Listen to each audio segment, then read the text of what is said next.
1,109, and is the same for diploma as captured in the table below. The current cost implication for the implementation of the scheme of service is given in table number 6. The current cost implication of ECD teachers.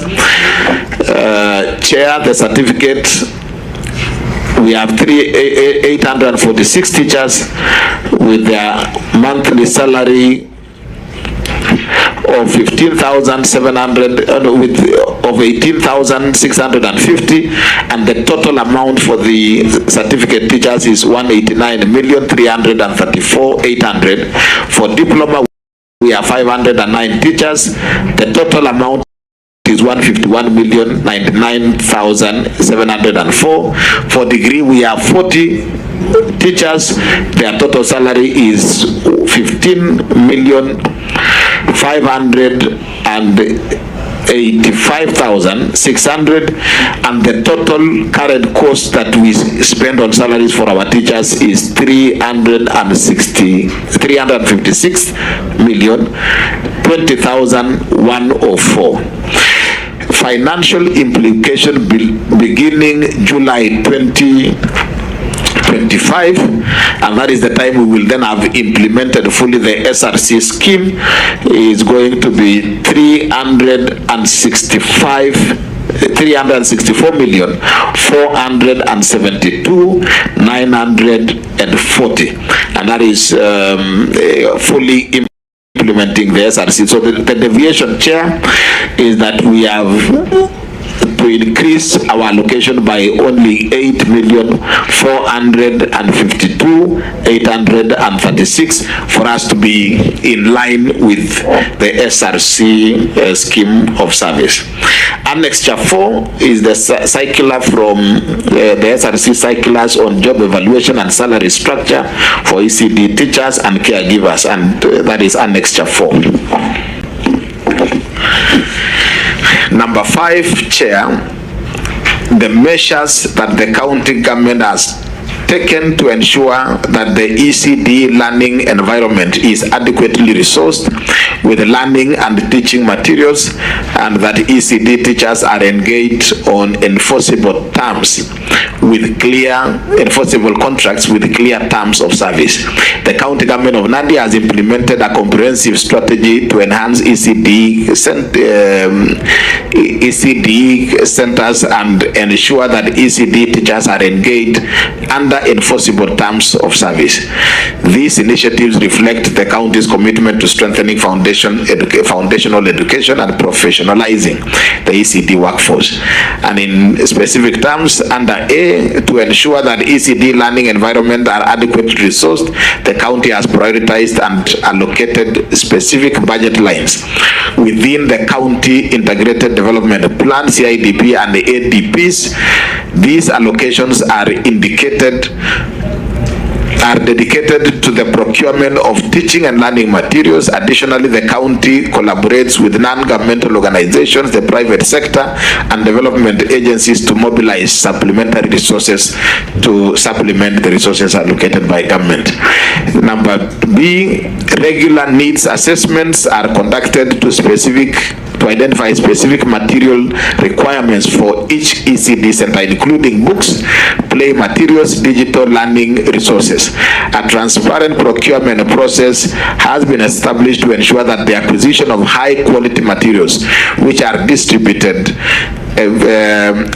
equitably, guaranteeing timely and delivery even to remote areas. And C, to promote sustainability and cultural relevance, the county supports the local promotion of educational materials and fosters community-driven innovation. Teachers are empowered to develop low-cost learning resources using locally available materials. The quality assurance is maintained through established standards and regular field inspections. Furthermore, the feedback mechanism has been integrated into digital platforms, enabling teachers to provide input on the relevance and effectiveness of instructional materials. D, Regarding teacher engagements, the county has enacted legislative measures aligned with the national ECD policy framework.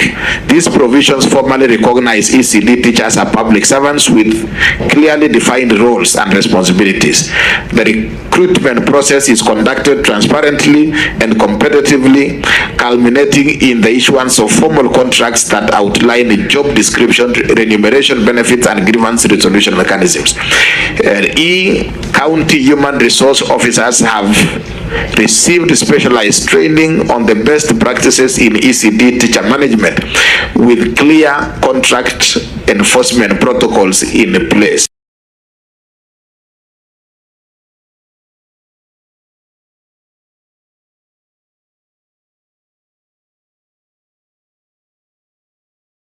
The terms of service are periodically reviewed to adapt to evolving needs. And finally, F, to ensure compliance with their contractual obligations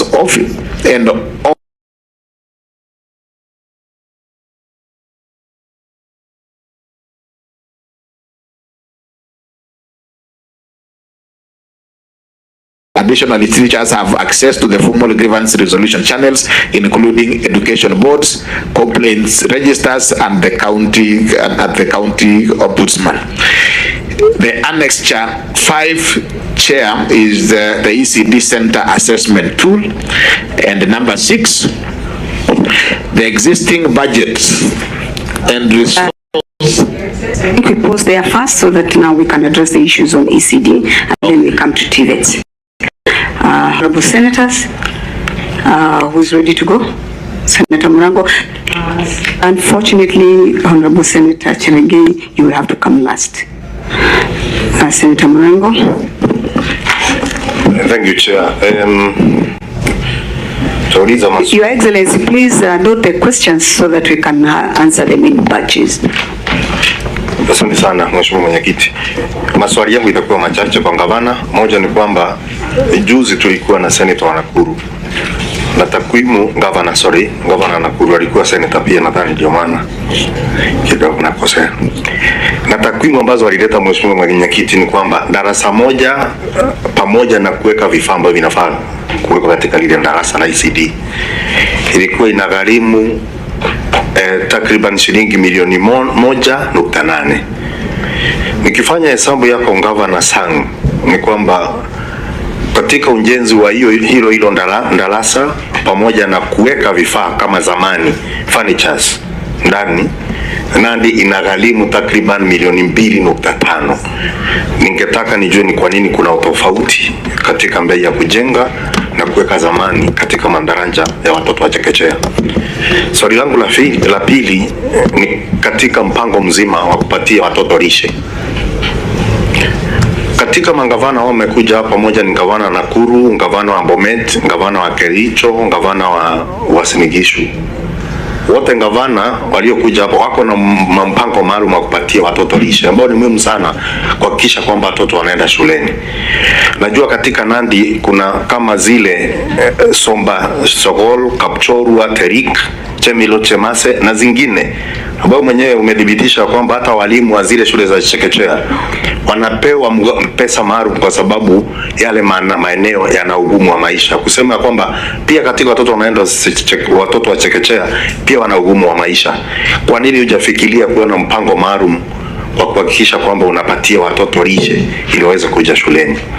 Mheshimiwa Mwenyekiti, swali langu la mwisho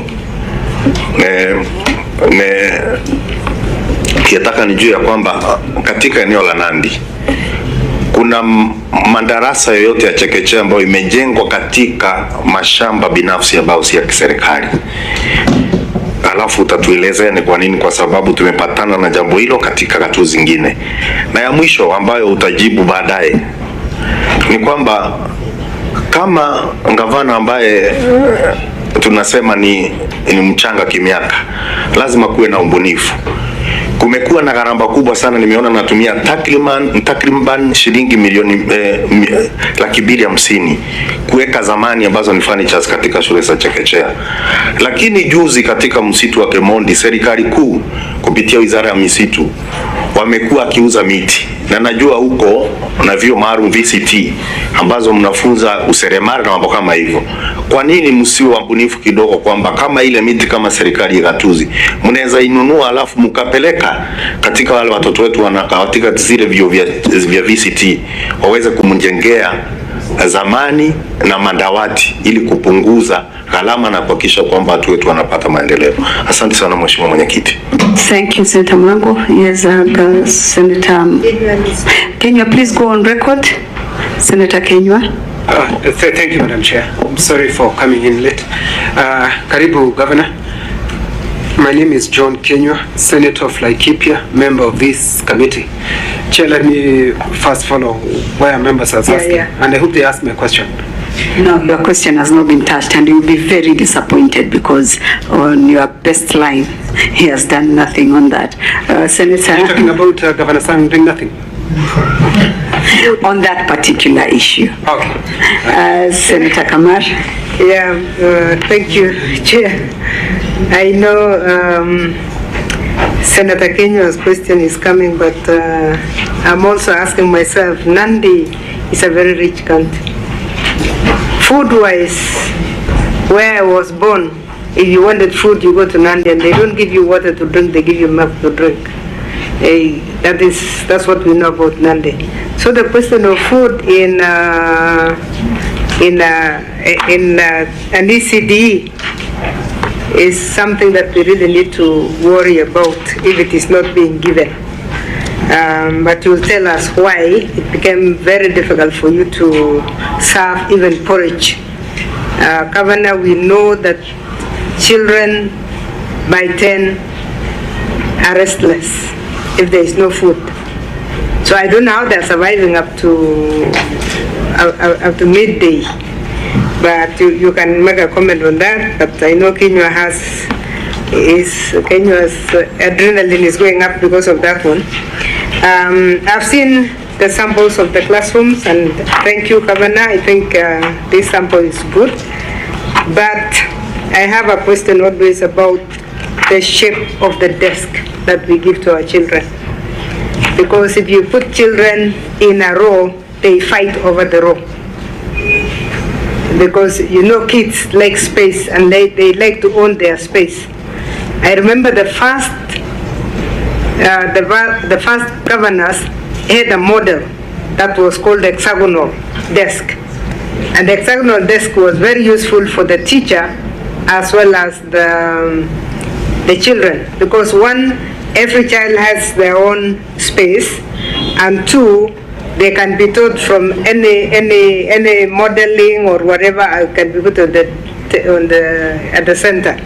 I don't know where it disappeared.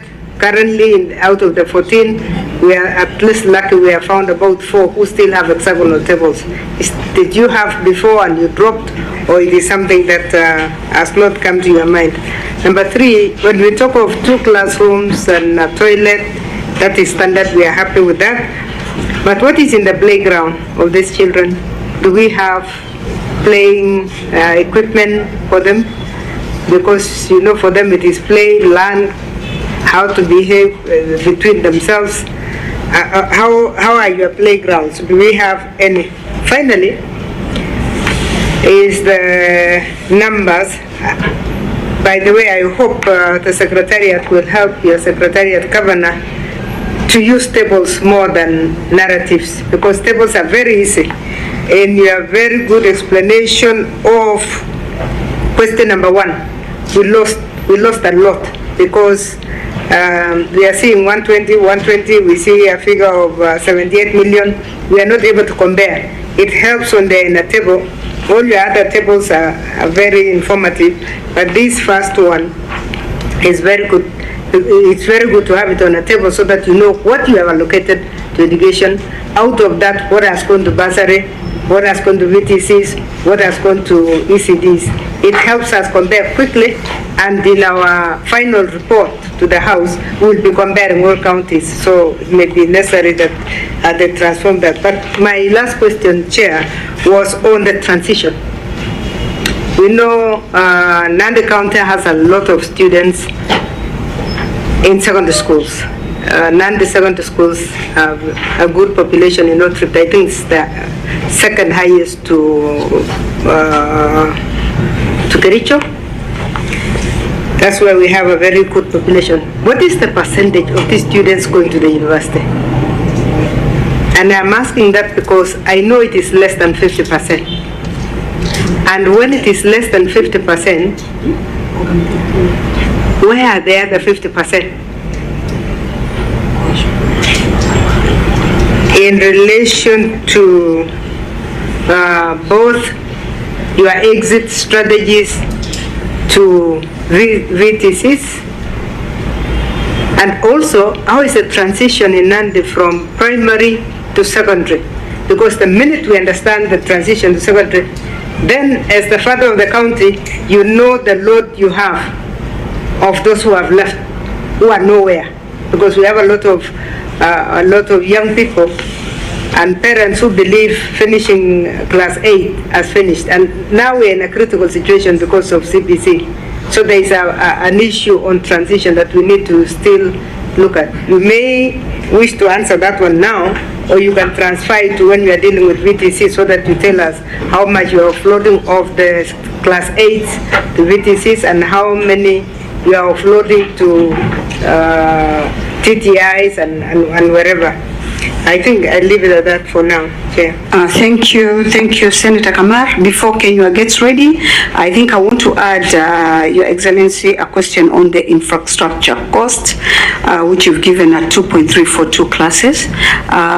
Your Excellency, you know, whatever the guidelines given is we have to have the toilet blocks suitable for those kids of that age. We also have to have water at the center. So I don't know whether that is included in your 2.3 for the two classes, because looking at it then, if you're quoting 2.3 for two classes only, then that cost is a little bit high compared to what we've seen from other counties, but you tell us that. You've also, on page 2, you have indicated that the total number of learners is 36,156. Again, on page 4, the total number is indicated as 36,946. So I don't know which one you want us to go with. And then getting there, I was trying to get if you've given us details on students to ratio per center, because what we were getting is what we're getting from other governors, as Senator Kamara has put it very well. Tables actually talk better and make it easier for you and for us also to inquire or to follow what we are looking for. We would have wanted to see a detailed table of every center, how many learners are in that center and how many teachers are in that center. That, if you don't have, Your Excellency, you can provide later, but it's very important for us, because I want to believe that the ratio you've given of 26 is not the ratio across the county. There are some places, I'm sure, where we have more learners than that. So we need to see that. And also, you've also indicated that in your budgets of 2025, you are going to be in line with the SCRC guidelines. So you've indicated, and you know very well, that the degree holders are not in that are not anywhere in the CRC guidelines. So I don't know where you are putting them, and even in your budgets, how you are categorizing that. I don't know that it is in your county, you've done it in your county policy, so we should know. And if it is in your policy, please can we have a copy of that policy? I think that we are okay. Senator Cheragai, please, if you could allow him to answer that, so that you can come in now with your questions and Kenya. Your Excellency, now you can answer that. Thank you, Chair. The first question with regard to the cost of doing an ECD center. These costs has been worked on by the Department of Public Works, and previously we used to have it at about 1.9 when we started, 1.8, 1.9 average when we started. Then it became difficult for us to, the contractors were unable to complete the projects in good time, and the issue that was being raised was the cost. And the cost here is contributed by a number of factors, including accessibility to some of those areas. If you look at how our ECD centers are situated, the priority, because these are not all, we have not done all the schools. We are starting, it is always priority. And there is a tendency, rightfully so, to start with some of the ECDs in some of the most remote areas, because they are not, most of them are not covered. They are in remote areas, inaccessible areas.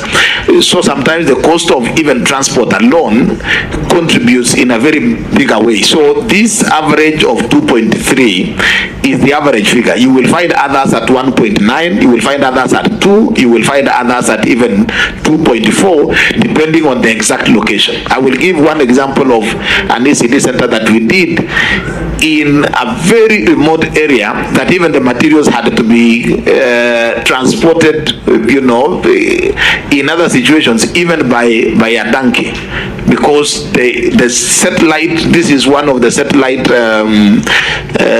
ECD center in a very remote area, that while the Public Works and the Ministry of Transport is still working on the road, the ECD center has to be built, and sometimes you Sorry to interfere with you, Governor, on that one. Yeah. We have analyzed the 14. Yeah. And we want to help you that in the 10th Parliament where I was, we ran away from Public Works. We abandoned it completely. And you need to have your own, I hope you have your Public Works officer who is under your office. Yeah. Let them do valuation again, because everybody is now running away from Public Works. Public Works has a way of giving us figures. In the 10th Parliament, we bundle them. You give them, they give you an estimation, you go and build a classroom for half the price.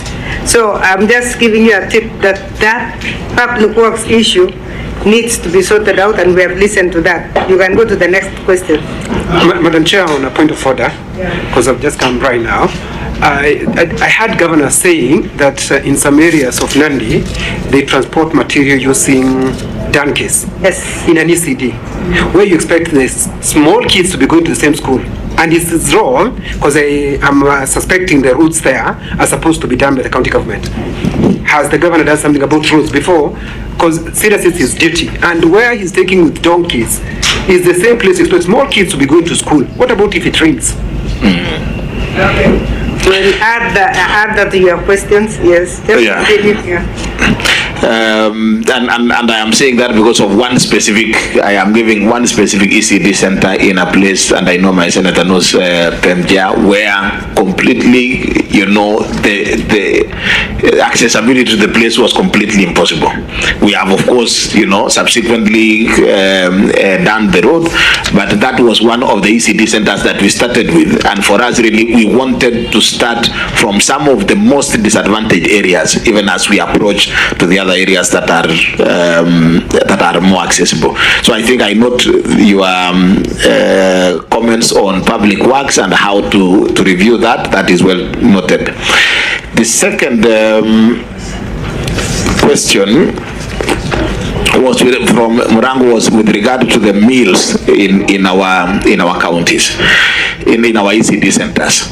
And I want to say this, Chair, when I ran for office, one of my priority areas was that I was keen on school feeding program, particularly for milk, providing milk in our schools. But as you do public participation and you sit down with with the parents in their schools, and you listen to some of the concerns, the very first concern that we were getting is how to deal with our teachers. Because in most of those centers, the teachers were being employed by the parents, and they are telling you, can you help us sort out, you know, the burden of paying teachers, because this is one of the costs that is on us. So when you start by ensuring that you employ at least 1 or 2 teachers per ECD center. The second one, the parents will tell you, and you can see even the environment, that the learning environment is not good. The classroom is completely in a shape and a state that is not good for the children. So you then give it as another second priority. The third one is then you would then think of this other one of feeding children, having sorted out the basics. Our program then as a county, we say, because we have to complement what we are doing under education with some of the programs under agriculture, and we are working on a program where we are almost done with a milk processing plant. We have worked on a program around milk production in our county. Our intention, Chair, is that we will then move into milk school feeding program under milk program, but specifically from our own factory and from our own farmers, so that we're able to buy this milk from our farmers and be able to process. And the first priority would be to give it to our children under our program on school feeding. So as we speak, I want to be categorical that for sure we do not have a school feeding program for our schools at the moment. Chair, if I can interject on that, Your Excellency, I'm just listening to you and I'm wondering, yes, it is important that you've done the infrastructure and you've given them teachers, but one of the most important things is to bring up, to those kids at that tender age is where you start their foundation. And I am sure, and you know, especially for most of you people are young, for some of us who went to school when a little bit earlier, when plenty was not there, it's not easy to actually have a good foundation on children on empty stomachs. As you've been told by Professor here, Professor of Education, and also as a mother, honestly, keeping a child in school from morning to lunchtime on an empty stomach, and I think that is why it was put as a requirement. And you are the father of the county. That is a very, very important aspect of why this ECD was devolved, so that the fathers and the mothers of the counties can take care of these kids. Your Excellency, it's disappointing to hear that, because Nandi is a rich county. If I tell you, out of the 15 or so counties we've met, I think it is you now and Kitui coming in, and we will not compare county and Kitui without a feeding program. All the others are even moving now to lunch programs. So I think it's a very, very important issue that you have to really give, and I don't think you've given it priority in 2025, because I can see in 2025 the priority you've given is on salaries to the teachers. So I think that is one aspect that we as a committee feel that you really have to look into that issue. Mheshimiwa Gavana, katika swali langu tangulizi ambalo unajaribu kujibu, mimi singaridhika, kwa sababu wewe hii sio awamu ya kwanza kuwa gavana. Hii ni awamu yako ya pili, unaelekea miaka 8. Magavana ambao wamekuja nyuma yako, wengine na wakapata hali kama ile, tayari wako na mpango maalum. Na unajua tunakubaliana ya kwamba kuna mazingira magumu, kuna ugumu, kuna sehemu ambazo ni kame na zina mazingira magumu. Gavana, umetangulia kupatia nafasi ya kwanza walimu ambao ni nzuri, ili kuwapatia mishahara kwa sababu wanafanya kazi katika mazingira magumu. Jambo la pili, umepatia madarasa, ujenzi wa madarasa umeupatia pia kipaumbele kwanza kuhakikisha kwamba umejenga. Lakini pia watoto wa chekechea ambao wanafaa kusomea katika shule zile, wale watoto hukua, sio kama kisiki. Ni kusema ambao walikosa shule wakati ulianza kama gavana kwa sababu ya hariba na ukosa na kuwa wanakosa lishe, tayari washaondoka. Huwezi kuwarudisha tena darasani. Kuna mambo ambayo ni muhimu sana kuangalia gavana. Ukipatia kichana mzee ambaye amezeeka, ambaye sasa kuna upara, umnunulie kichana kama zawadi, inakuwa ni kama kejeli. Utakuwa umechelewa sana, watoto wakiwa washapoteza nafasi kwa kupatia kipaumbele mambo mengine. Jaribu kusawasisha, na ikiwezekana kabla hujatoka, kama venye umeambiwa kwa baba, hakikisha kwamba umeacha kwamba watoto wa Nandi wanafaidika na lishe na wanarutubika ili waweze kusoma. Asante sana Mheshimiwa Mwenyekiti. We're just wondering, Governor, maybe in addition, whether you have actually done the costing of that feeding program. Because sometimes when you cost, then you want the kumbe milk. As I say, Nandis can even donate milk for free for children. And I don't know, are they actually parents taking care of it? In most, and I will give, just yesterday alone, I visited one school, and sitting down with them, the priority they were, from the school management to the board of the school and the parents who came, one of the priority were telling me, can you give us one more teacher?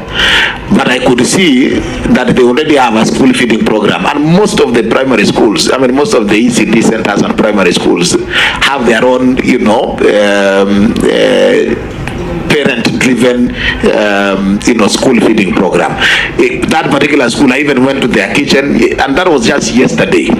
But seated there, the parents are telling me, Governor, we need an extra teacher.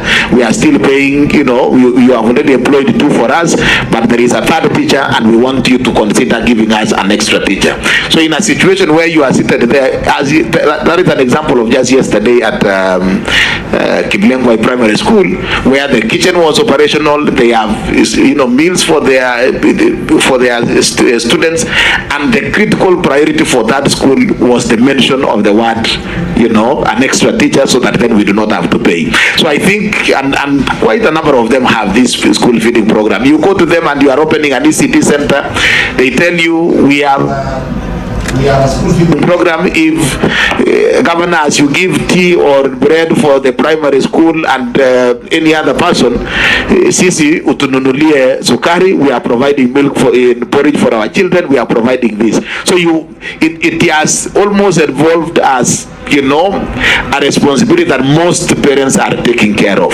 But again, I think what Senator Murango and what the committee is saying is something that I definitely promise to give some bit of attention in terms of one, costing, as you say, but more importantly for us, really, we were looking at integrating the program on school feeding with what we are doing in other departments. And I think I can assure this committee the school milk program, courtesy of an agricultural program that we have been running as a county, should be rolled out in the shortest time possible. But yeah, that is the situation, Chair. Thank you. Through the chair, Your Excellency, maybe you said you have a monitoring unit. Maybe from the monitoring unit, you could give us the number of centers with parents, because that is a bit encouraging. Because to us, saying that you don't have it completely is disheartening.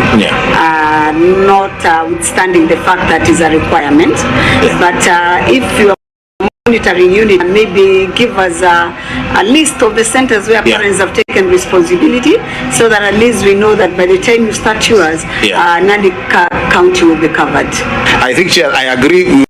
We can do an additional table on each, as we give the breakdown per ECD center. We can actually include that particular one in terms of the ECD centers that are running their own feeding program. And maybe also one of the other things that we have, and the choice, part of the choice of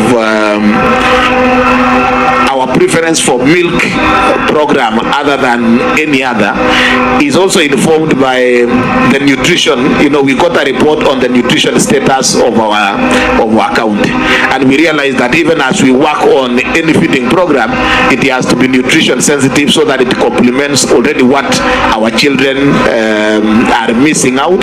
So we can do that as an additional table and information that we can provide to the committee. Thank you. Next one. But also, there's also something else emerging: clarification of caregivers and teachers. Are they the same? Yeah, previously, when we came in, the scheme of service had not captured teachers, and therefore, for purposes of county governments employing in the first administration, they use the word caregivers. But now, with the transition under new scheme of service, they are now teachers. Yes. Yeah. The second, I think there was an issue on ECD centers on private land. As we speak right now, we do not have any specific case of ECD center built on private land. However, the challenge that we still have is that all ECD centers are not titled, and therefore really, you know, some of the land could be known by the communities as being land for primary schools, and in our case, most of them are actually built on primary school. So they are sitting on land that is under primary school. There could be 1 or 2 or 3 cases of situations where the primary school has not gotten title from the original owner who sold the land to the school, but we really do not have any particular issue as we speak right now in our county on ECD center built on private lands. There is a question on being industrious as a county to try and see how to reduce and cut the cost on furniture and trying to look at opportunities available.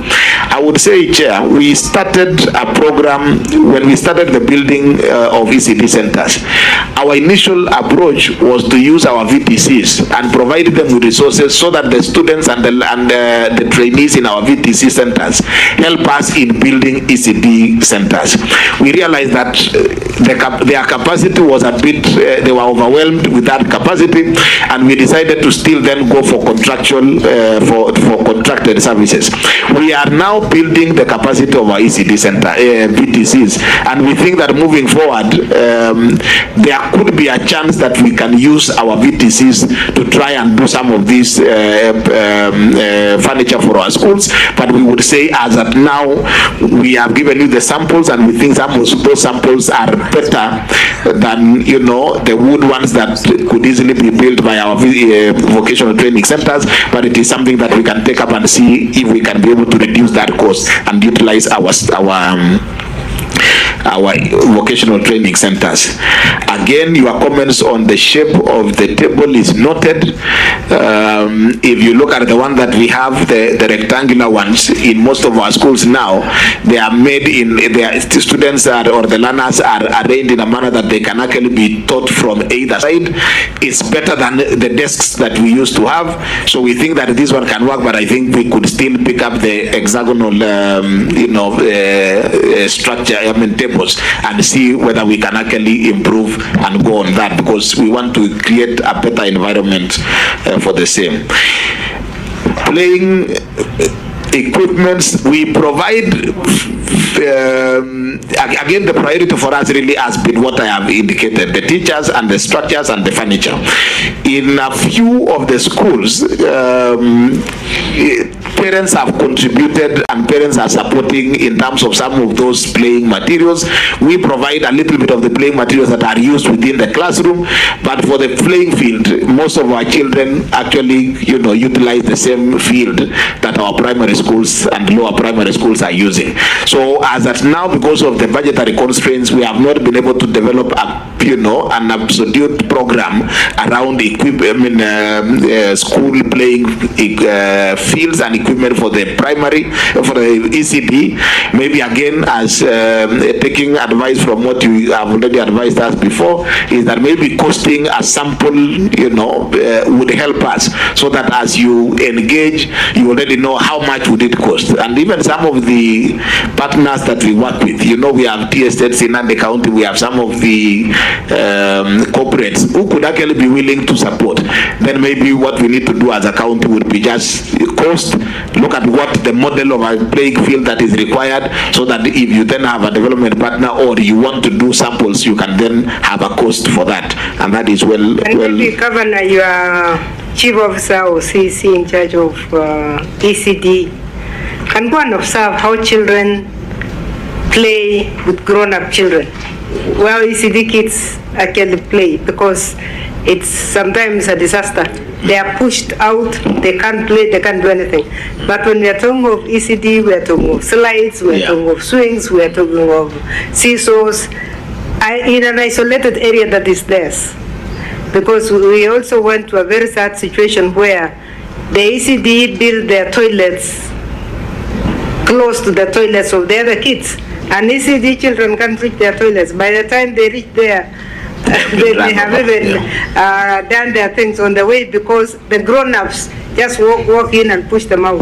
Yeah. So separating them, even within the school compound, may be another idea that we throw to you. But let's allow you to finish your questions. I can see Kenya is ready with this. So I think a number of those ones, the one on transition, we can handle that under the VTC, the responses for the under VTCs. And of course, we have noted tabling our responses in terms of tables is important. We can quickly convert some of those narrations into tables for better communication. For degree, again, I think for the SRC left out degree qualification. For us, we are using the scheme of for the degrees. We will use the scheme of service under our county public service. I mean the normal structure.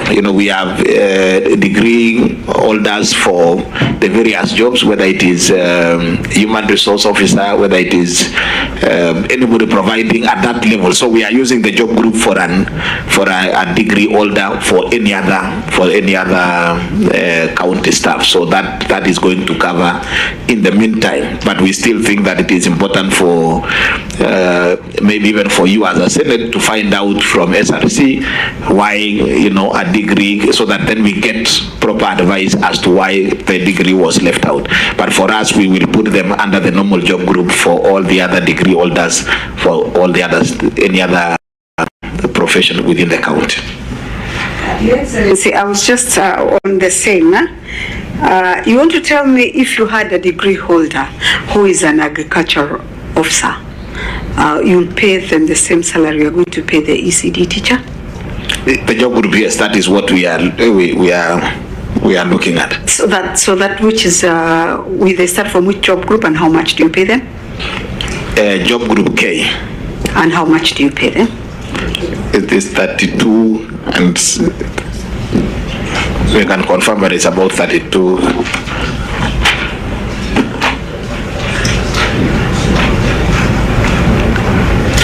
The reason why I've brought that up is because we had the county of Nakuru, and what they've decided is even when they're advertising for the job of ECD teacher, they actually have a flat rate that this is where the starting salary is, and that's why you don't have maybe people will be feeling that as we are underpaid and maybe working more than those who are degree holders. So what the county government of Nakuru has done, they have standardized their entry level for ECD teachers, and I think it is working much better for them. Yeah, maybe in addition, just for information again on that one, because that was a very good, interesting case, and we know what what SRC will tell us. They'll tell us there are no resources to hire degree holders for ECD. But we hope at some point we'll have a conversation between the Committee of Education of COG, ourselves, and SRC on this. Because what Nakuru has done is very, very sharp. They are advertising for ECD teachers using the minimum level. They say those are the vacancies they have. If you go with your degree, you have to cope with the advert. And that is how they have managed to hire more. So I know each one, different counties are using different strategies to deal with this salary issue. Actually, the difficulty is not even the entry point, because most of even these ECD teachers with degrees, they did not come with degrees. Somebody comes with a certificate, upgrades to a diploma. From diploma, they go for further studies, or they are able to upgrade to a degree. So that then the bigger question, and this happens in, you go to health, you go to agriculture, there is always, progression. When somebody does, and even in Teacher Service Commission, there has been a question around how do you deal with, a staff who has upgraded their qualification. But then there has to be a cap to this, because the question then would be, what would happen if all the diplomas upgrade to degrees? In any case, and for teaching, you don't actually need the degree. Even at the level of ECD, at certificate and diploma, you are already qualified, you already have. So this upgrade sometimes is motivated by somebody who thinks that then, with the upgrade, it comes with, a higher salary. If the scheme of service by SRC is clear that, degree does not arise, then maybe somebody who has done a degree, then you find a way to exit and do other things. But then we insist that then all our teachers remain at the level of degree, diploma and certificate. So I think it's something that, of course, you have sometimes CBS negotiated, teachers call for industrial action, you sit down, you discuss, you engage.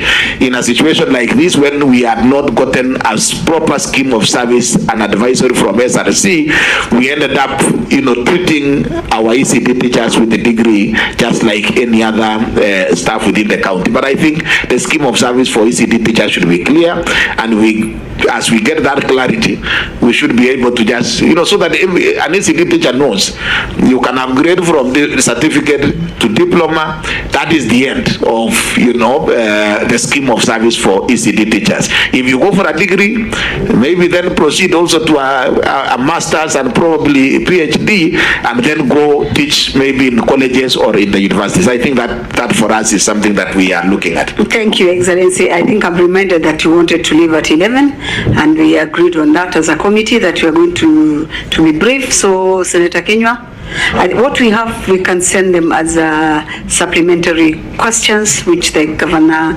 can send them back to the committee. Senator Kenywa, please. Okay, first, Madam Chair, we need to be sending to the governor's template of how we want our questions answered, so that at least you don't hear every time the governor is saying, I'm going to put an extra table. So it's up to us to be sending the template so that we can get what we want, our question answered. My first question is, Governor, have you inherited any teachers from the default local authority? And if you have inherited, how much are you paying them vis-a-vis how much you are paying the ones that are recruited currently? What is the size of a classroom that you are doing? Are there standard that's required, the size of the classroom that you are doing for these ECD children? Do you have any installed ECD in your county? If you have, how many are they, and what are you doing to install them?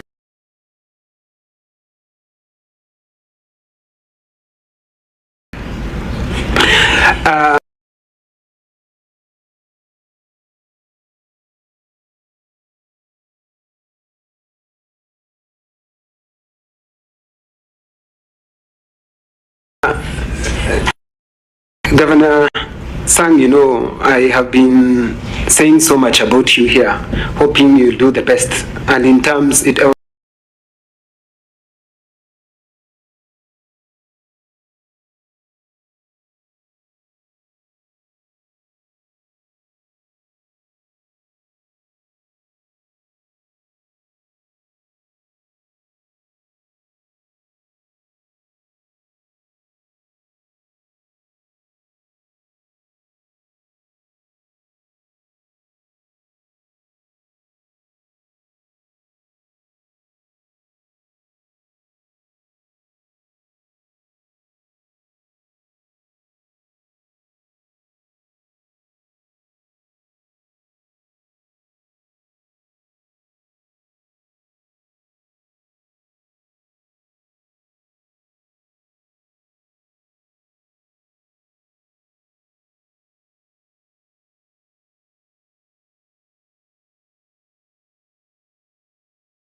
Governor, in all this program, and I can refer you to your warranty D4418 on educational and vocational training, which you did sign at the beginning of your warranty, that was passed as part of it was signed on 4th July, day 4, day of July 2023 by Stephen Sang, R4418, education and vocational training and development, including bursaries and scholarship fund, Chair.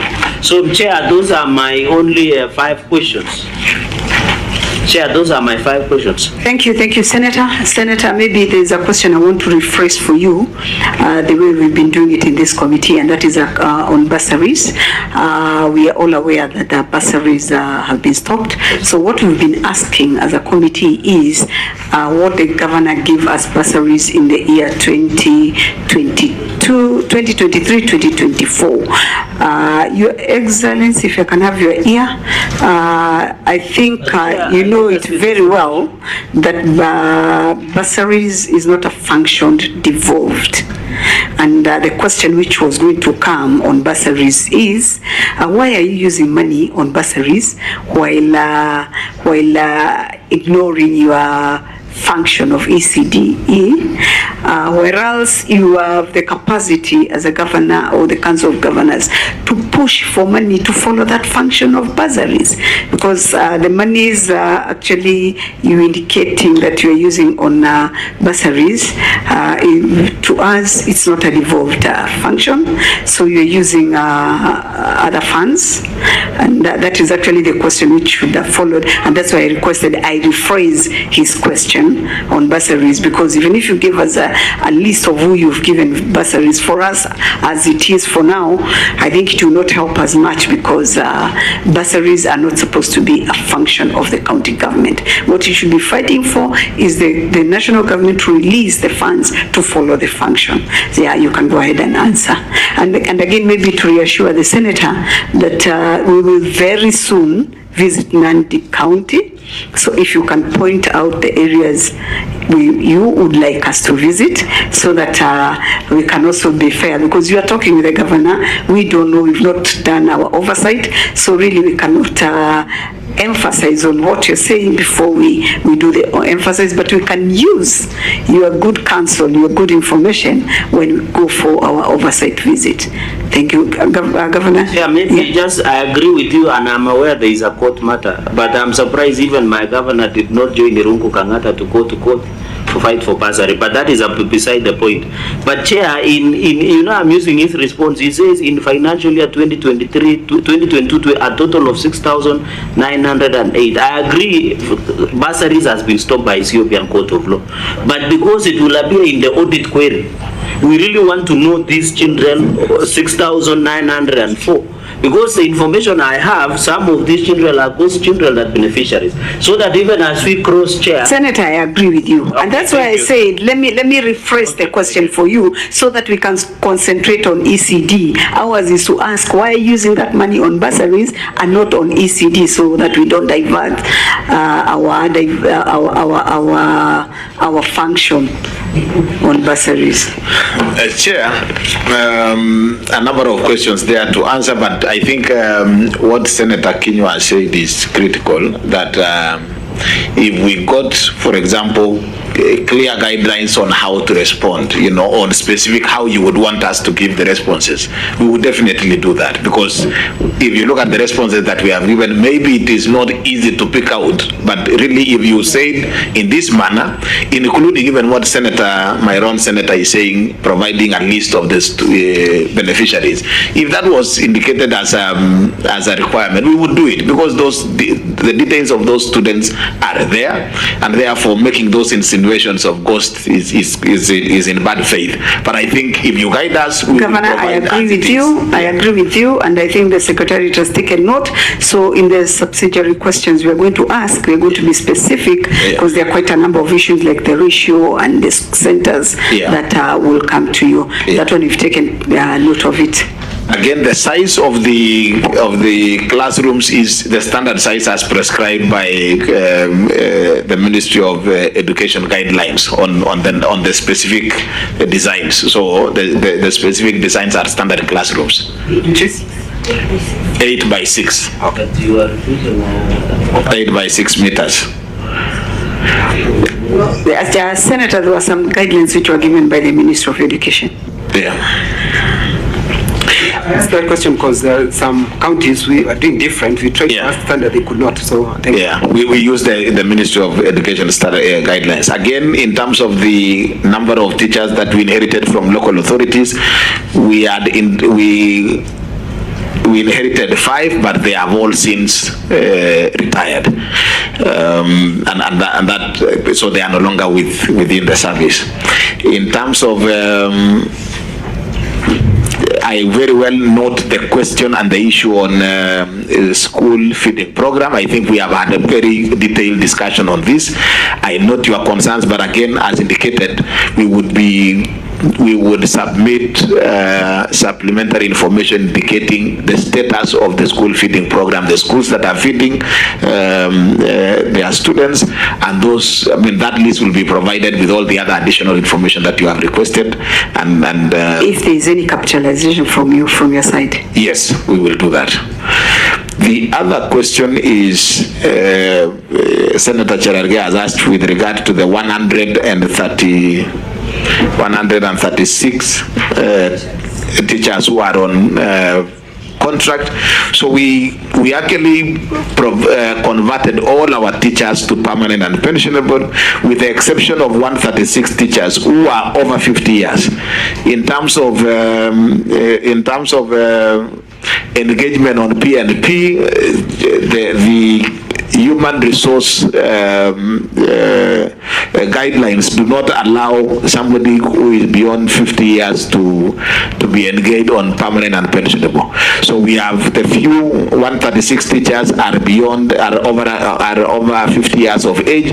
We provided them with contracts that would take them to 60 years to the day, to the time when they are supposed to retire. So nobody has been left out. All the teachers under 50 years were put on permanent and pensionable. Only 136 that are over 50 years, and therefore the age limit was the challenge.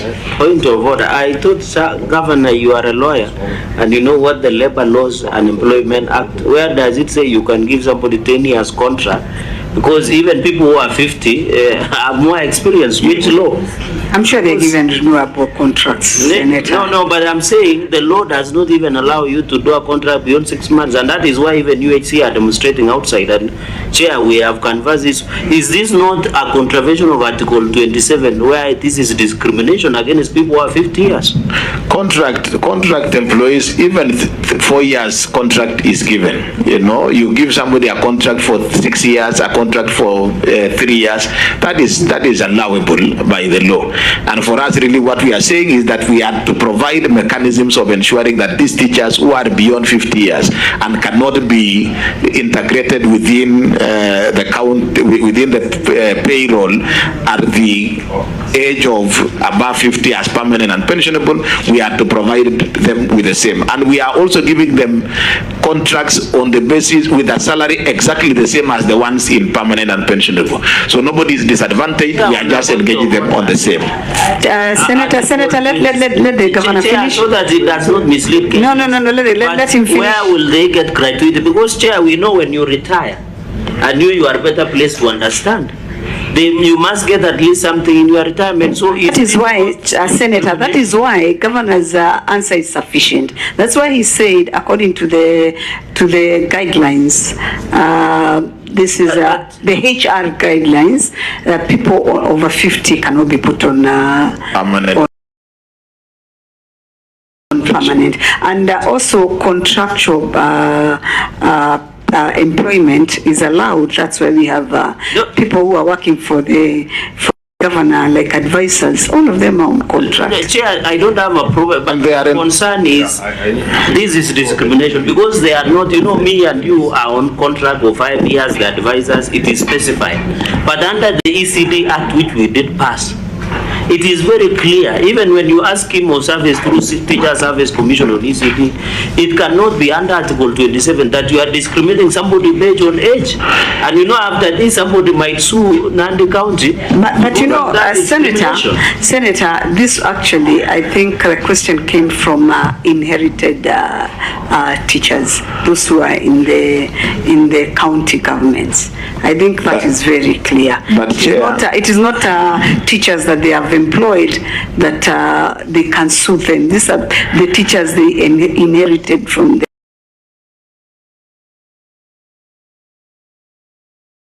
the defunct county councils, if I'm not wrong. ECD teachers, nursery school teachers were not employed, and that is why that burden was on parents. And I think that's why this thing was actually when devolution came, it was devolved so that the county governments can take responsibility. And Chair, their gratuity. Madam Chair, why are you defending the governor? He's here. Why don't you allow him to answer the questions? I'm not, but you see, it is a question which had been asked before, and as you are aware, the governor had requested that we release him at 11, and we agreed we are going to start at 9, and it's already past 11, so I'm trying to get a meaningful meeting from the governor. And Chair, the gratuity. On a point of order, even before that, the constitutional provision is very clear, Article 41 and 27. So when you use rules and other irrelevant laws that are not even with the constitution, the prime law is Article 27 and Article 41. Are we discriminating Kenyans now based on their age? Because even I heard the other day, Governor was saying he was too young to retire. Are we discriminating Kenyans? Chair, I think let's should be fair to everybody, because if we are discriminating people based on age, then we are in a danger place. You should give us a legal provision outside Article 27 and Article 41 on fair to labor practices, so that we are not unfair to these people who are beyond 50, because people who are 50 years are still young and energetic.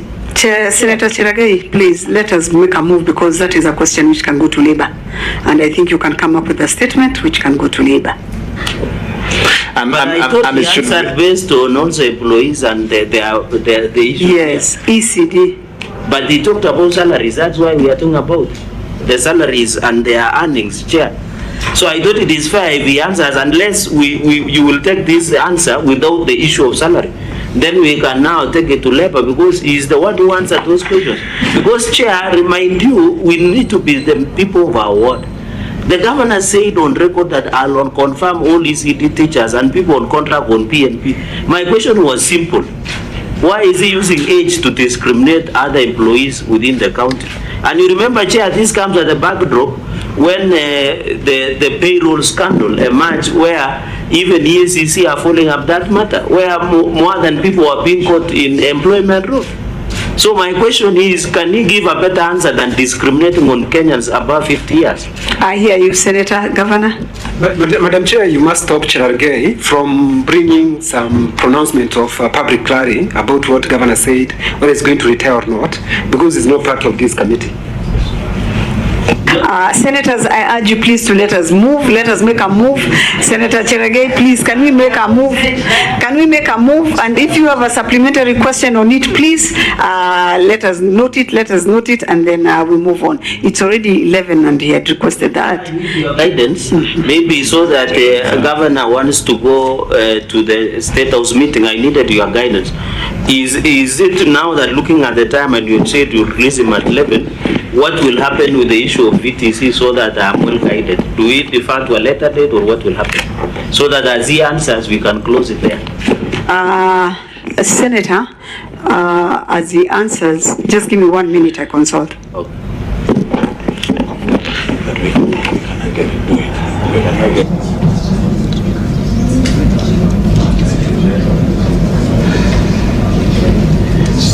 Governor, just to ask, Madam Chair. Let me finish, please. I just want to guide, No, please, you cannot guide me. I'm I'll not guide you.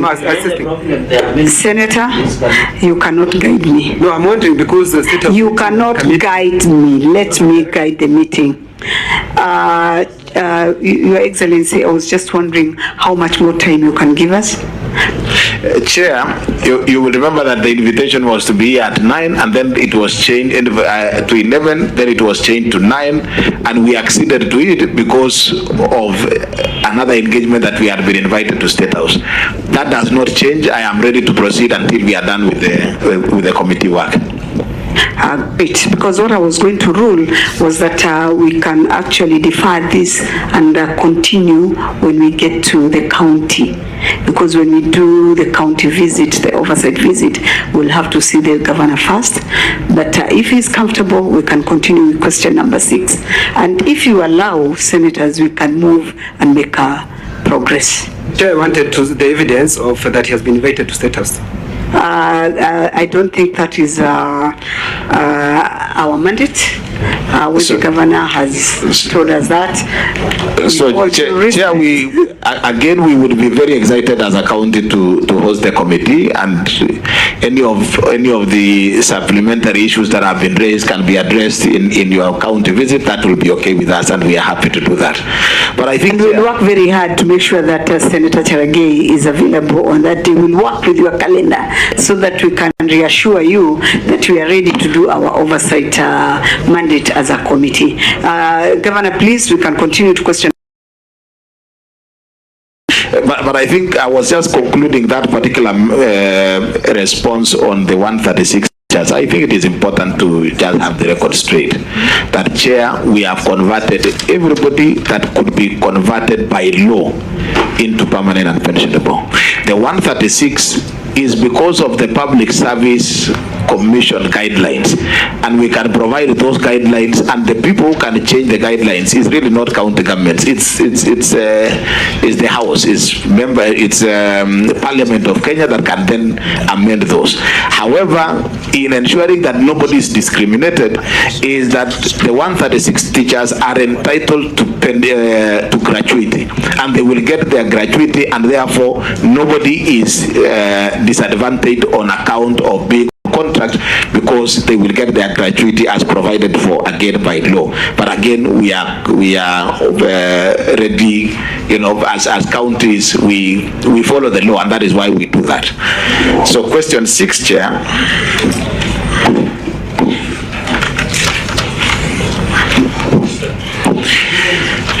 The existing budgets and resources available to enhance a stable and sustained financing for TVET and skills development in Nandi County, and the measures put in place to ensure that traditionally disadvantaged groups have equal opportunity to access TVET institutions.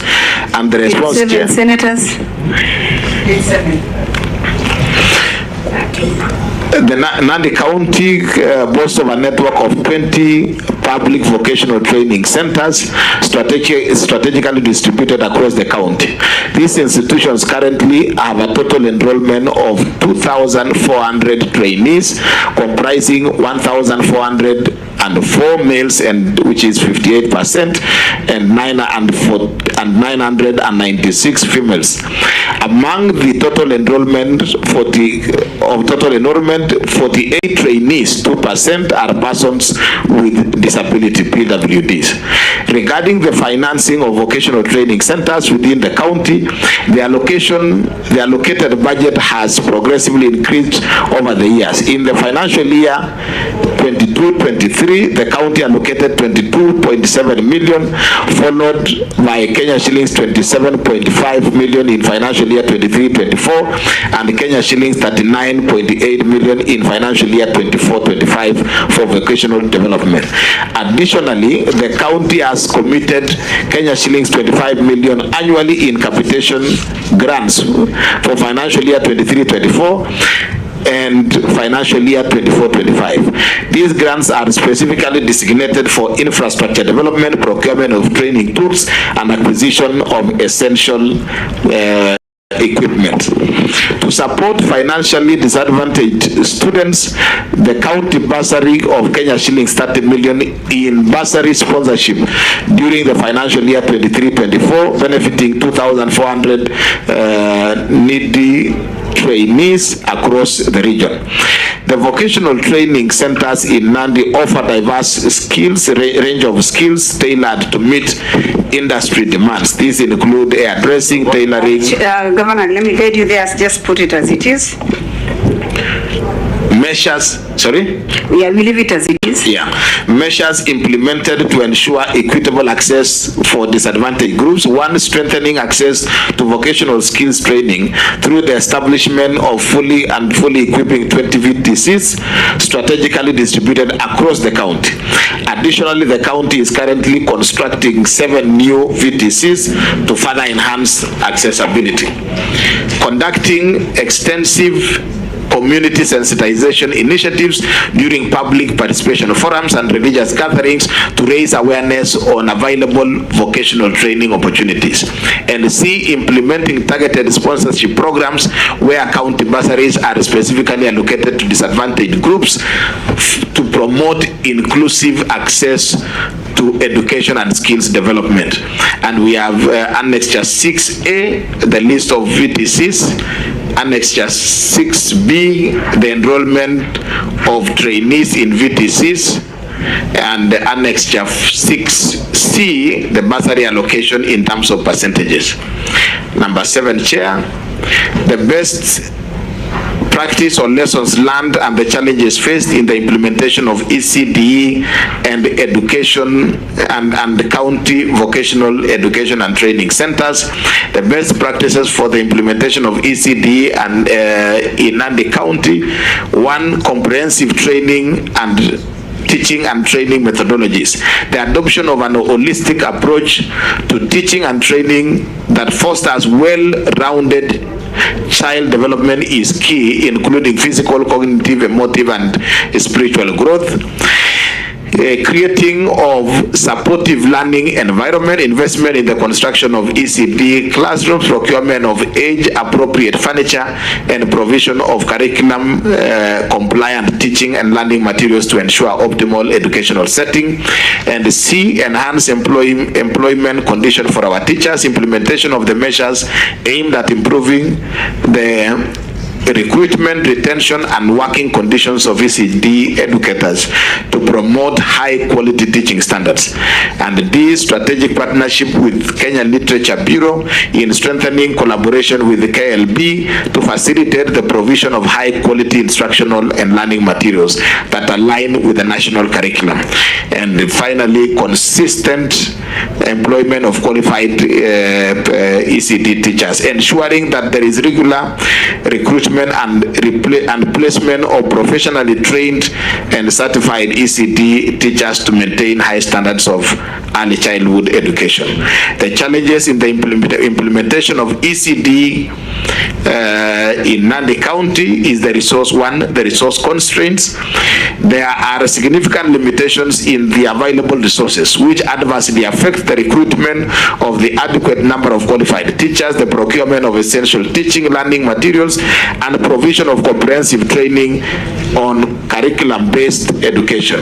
And finally, the environmental and structural challenges. The county faces emerging environmental issues, including flooding, high winds, and that compromise the structural integrity of classroom buildings, and landslides, all which disrupt the continuity and the quality of ECD service delivery.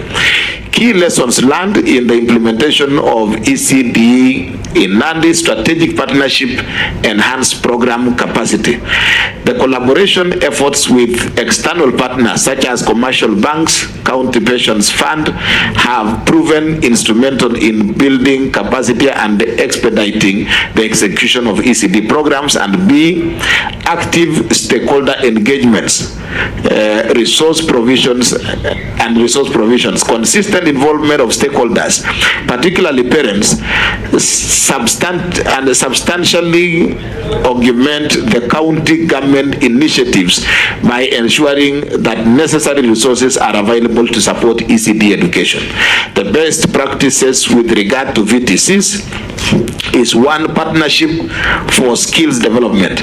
We have established strategic partnership with various sectors, including multinational industries, Eastern Produce, Kenya, and many other in the hospitality industry. For example, the private investors of hotels such as Allen's Hotel and many others, and construction firms within the county.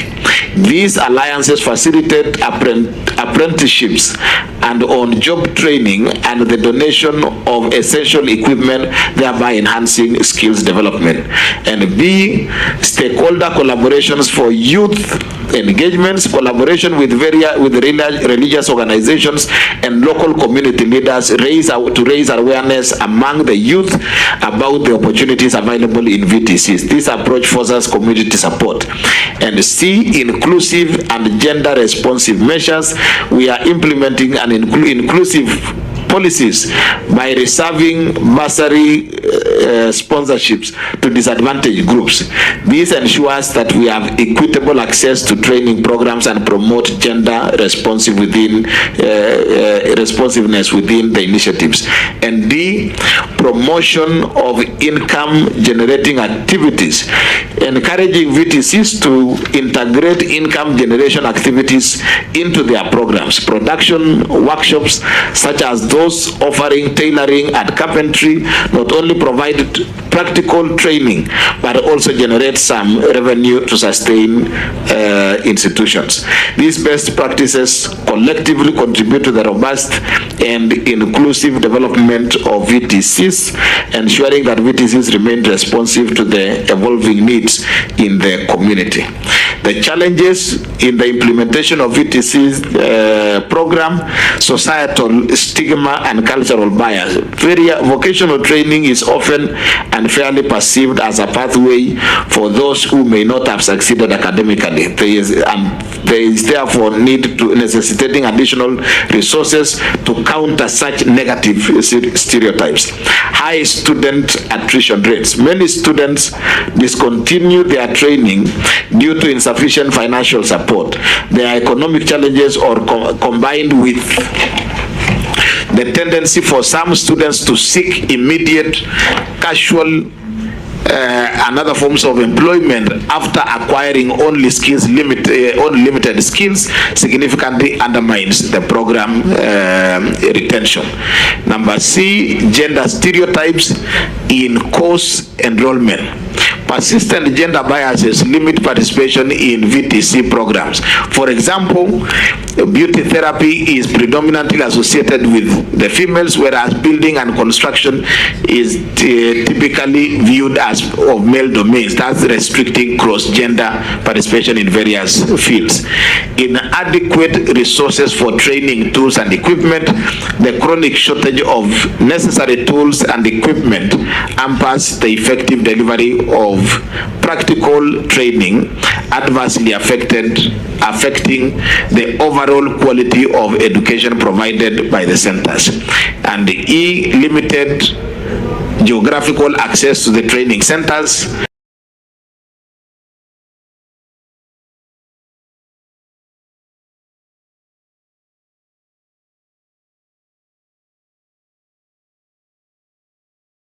Certain areas remain underserved as students from the communities face difficulties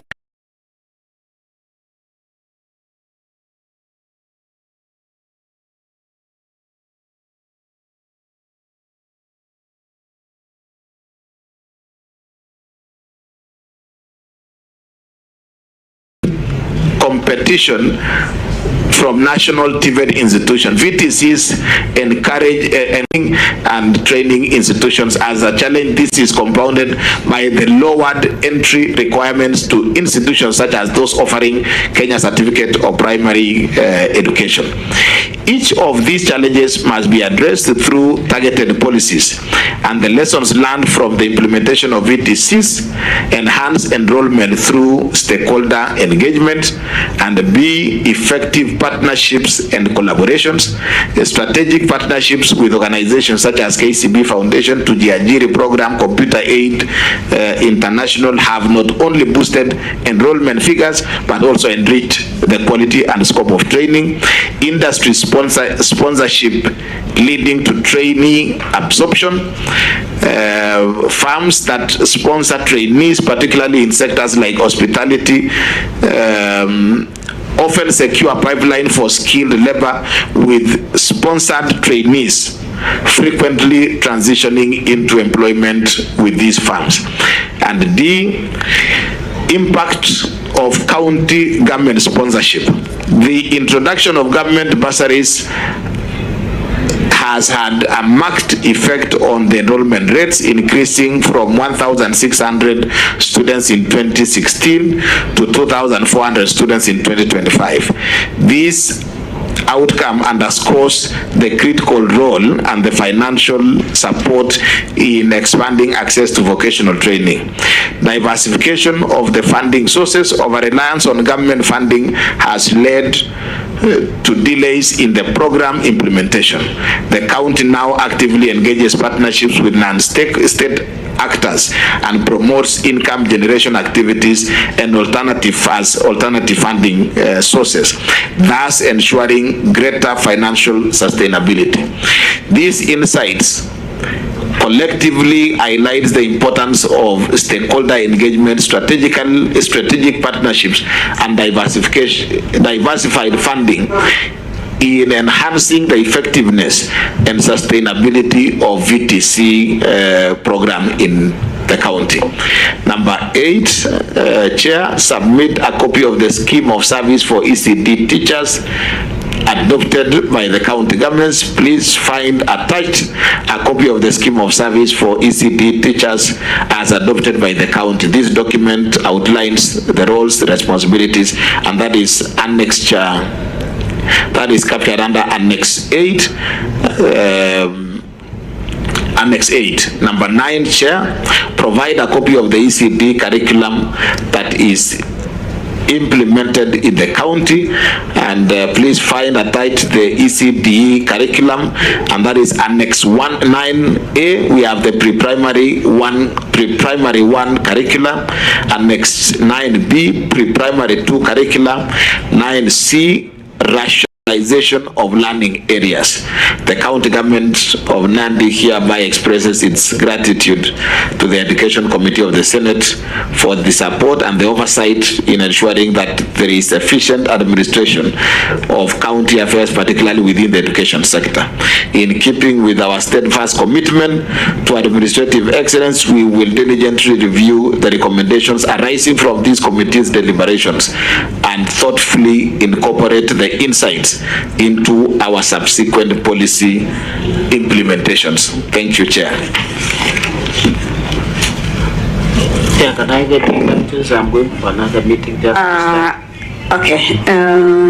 Chair, thank you. On VCT, with your indulgence, because there are many committee meetings ongoing at the same time. I'm not Chair, called one. Chair, I'll just ask one question so that I can sit ground to my Governor. It is good you are serving your second term. In financial year 2019-2020, under Ministry of Vocational Training, counties were given 2 billion Kenya shillings as conditional grants for rehabilitation of youth polytechnics. Nandi got 32 million Kenya shillings. Can you give us a schedule of how many youth polytechnics was use 32 million to do repairs and renovations? Coming in mind, there is I'll just use one example. Sigilai VTC, I think it is somewhere in around Lesos ward. You have in the 3 financial years, Sigilai, in 3 financial years, I think it's around Olduga, in 3 financial years, you have allocated consistently 5 million, including this financial year of 2023-2024. Yet, according to your people's investigation who went on the ground through your chair on 29 November 2024, they found that in the money that has been allocated and building, because I can see in your allocation you have allocated 5 million for construction of tuition block for Sigilai VTC, Vocational Training Center of Youth Polytechnic, but the foundation strip and the structural strength and integrity of the VTC is in question. Yet consistently for the last 2 financial years, even in your appropriation, because you have answered your answer from 2021 to 2024, you have consistently allocated 5 million. Why is it so? Chair, and finally, he has alluded to the fact that most of these VTCs, how many youth polytechnics or vocational training centers, Governor, are there in Nandi that are functional and complete? And then finally on the instructors, how many are the instructors that work in our polytechnics work on PNP or contractual? And do you normally subject them to refresher to ensure, because Chair, I have visited most of the VTCs in Nandi and they are very archaic and old machines, yet technology is moving very fast. I have seen you have said you are acquiring new machines. How many VTCs in Nandi today have current and modern updated VTCs? Because the future, Chair, is in building skills for the young people. Thank you, Chair. Okay, Governor, proceed to answer.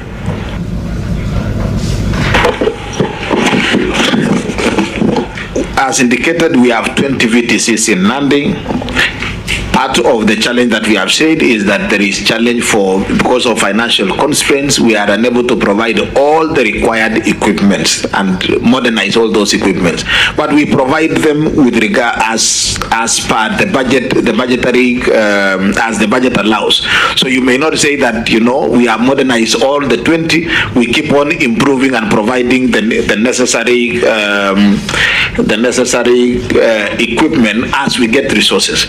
So we would say that they are all operational. The equipment the process of modernizing those equipments is ongoing. If we needed to give a schedule of them, we can provide. But I think it is just in one VTC you could modernize for masonry. You still need to do for the other courses. So we want to say that courtesy of constraints of resources, we continuously push towards modernizing in our VTCs, and we will continue striving as we get the resources.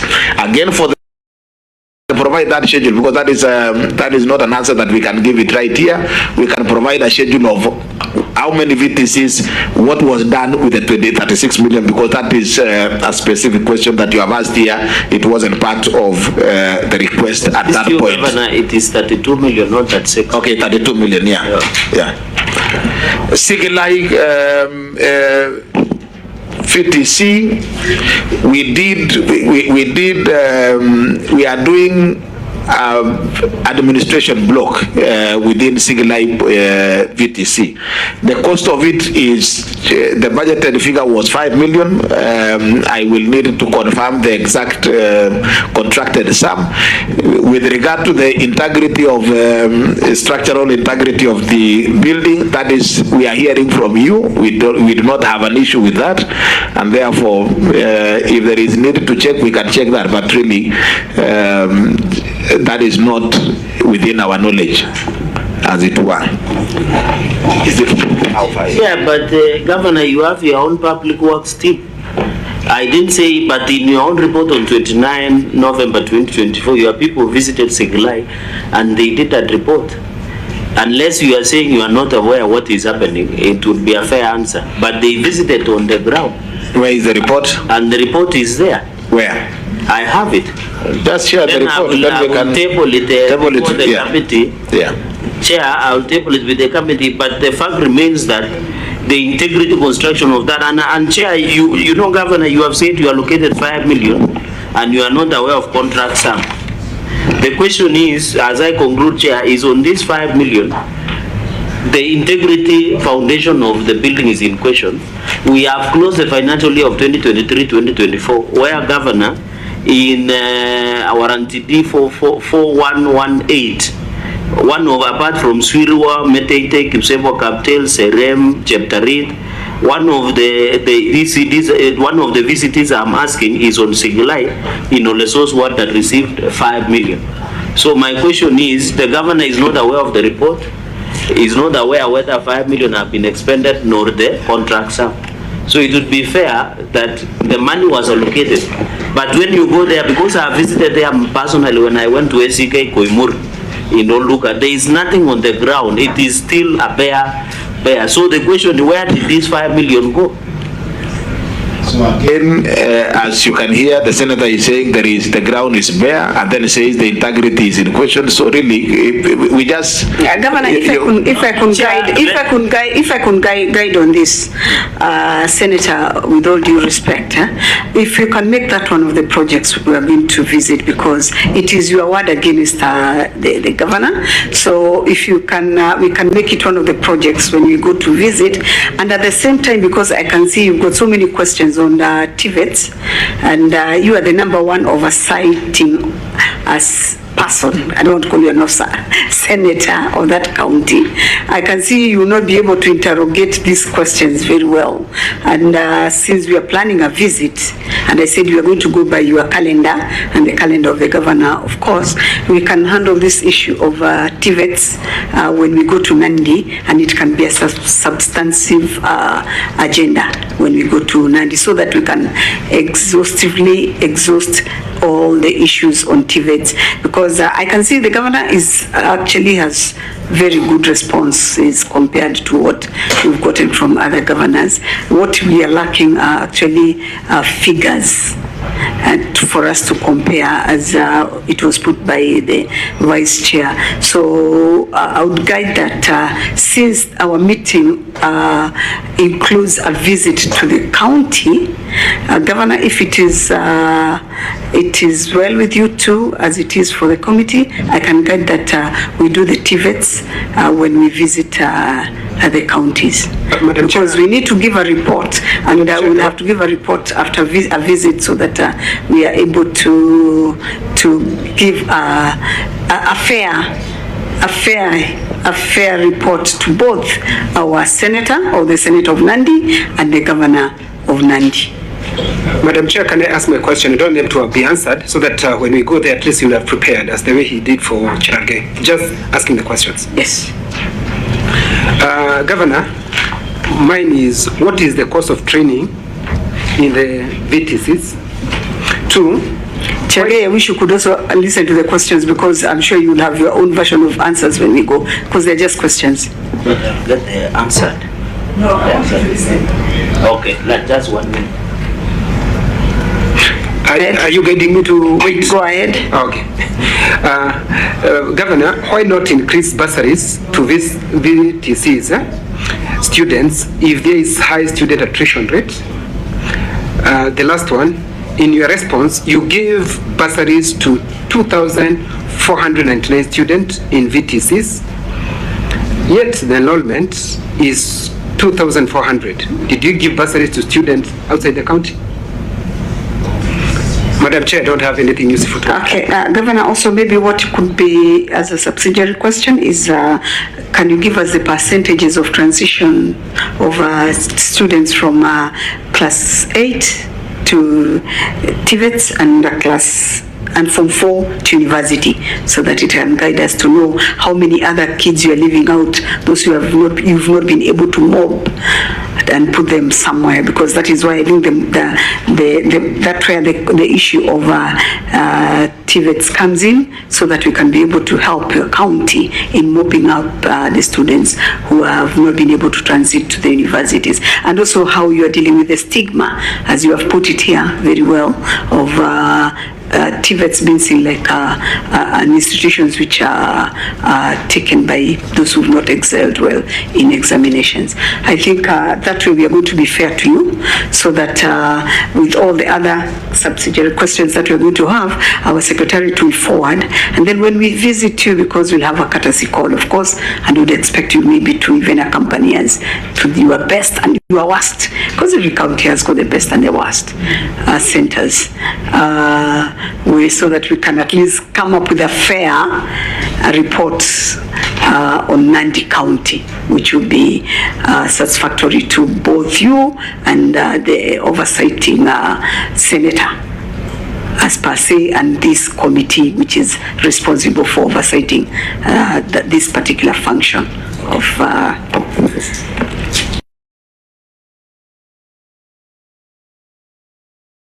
and if we can get that, we have captured with our team, but we don't want to leave anything out, but maybe